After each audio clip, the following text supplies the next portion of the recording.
Because the thing is, like, this is a very interesting example, but like a man can actually be like a stay-at-home husband, stay-at-home father, and actually do really well in that role. And a woman can actually do really well in a very traditionally masculine role of like high CEO, politics, as long as they have the correct sexual dynamic when it comes between them actually being intimate with each other.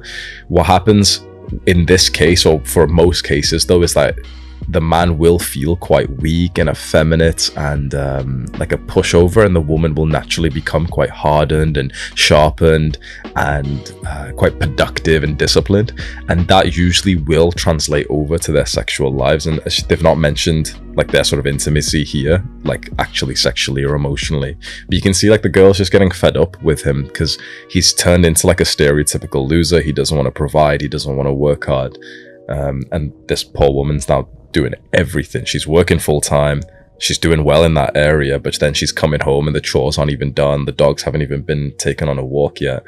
And this reminds me of a relationship which I was in a few years ago when I was in university. I was like 21 years old, and I was this exact same guy. This was far before I ever knew about the concept of purpose and masculinity. And having just come out of university and years of bad habits of taking drugs and just being a degenerate, I ended up getting into a relationship with a girl who I treated in the same way, where essentially I took her for granted, and I basically like took advantage of how much she loved me. And at first it was small things, so I had like a very small business, and it was her just kind of doing some of the tasks for the business, which I found super cool, because here was most guys like struggling to get girls, and here was me where I had a girl who was literally doing like my business work for me for free, and I thought that made me like a legend. And slowly that just turned into me just being very lazy, staying at home. Eventually I started playing video games again. I started smoking weed all day whilst she was training to get into a certain career. I won't say like which one. And she was then still doing like my little business tasks. She was doing all of the chores, buying the groceries, cleaning and stuff. And it was, you know, it sounds cool to have that as a guy, but actually it was very bad, not just for her, but for me as well, because it made me weak. It made me think less of myself after the relationship. It made me turn into like this sort of like soft, useless little boy instead of the man that I should have been. And when you as a man aren't going through the trials and tribulations of like a hard, disciplined day, when someone else is taking care of that for you, then you don't develop those values and traits and beliefs and skills that will translate over for the next few years of your life. So it's no surprise that this relationship, which was a few years long, after it, I had the hardest period of my life of like, because I was addicted to weed, I was addicted to junk food, I was addicted to video games, I was addicted to porn, and I didn't need to be strong. And so that was incredibly difficult for me to almost be like a teenager, but in a man's body, and have to learn how to be a man out of nowhere because mommy had been taking care of me. And of course, it ruined the relationship. It ruined like the sexual dynamic. And I won't go into like too much specific details, but I want to warn the guys of the dynamic that happens here.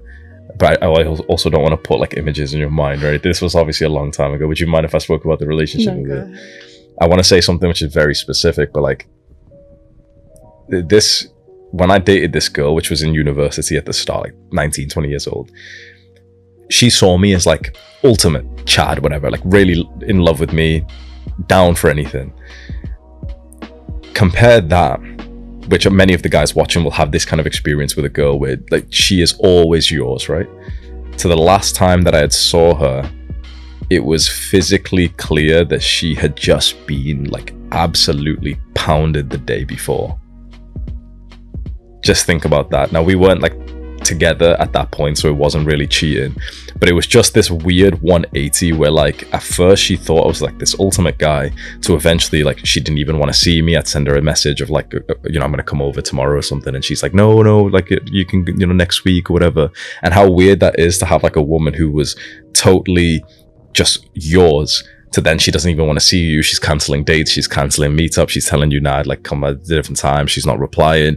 Her Snapchat maps was turned off one day, which made me super anxious, and that was like literally the day before I came round, and I saw like yeah. So It's just a warning to guys, is if you get complacent, if you give up your masculinity, if you stop working hard, if you stop, you know, being romantic to her and loving to her, and you turn into this weird little boy who mommy's taking care of, then of course, like, I don't blame the woman in this case of losing love with the guy. You've got to understand that loyalty is a very important and special thing. But if you are not the man that she fell in love with anymore because you got complacent, because you gave up, because like this guy just got lazy and he basically has chose video games over working, then you don't deserve her love anymore, because she loved you when you were working hard. She loved you when you were going to the gym 5, 6, 7 days a week. And now that you've got in a relationship with her and you missed the gym yesterday because she wanted to eat junk food with you, and you don't realize that a lot of these things are a test, that she's testing to see that if you'll stick with your goals or not, then can you blame her for not being as into you? Can you blame her for not replying to the message as quickly as she used to? Can you blame her for not wanting to meet you and not being down for sex as she used to be?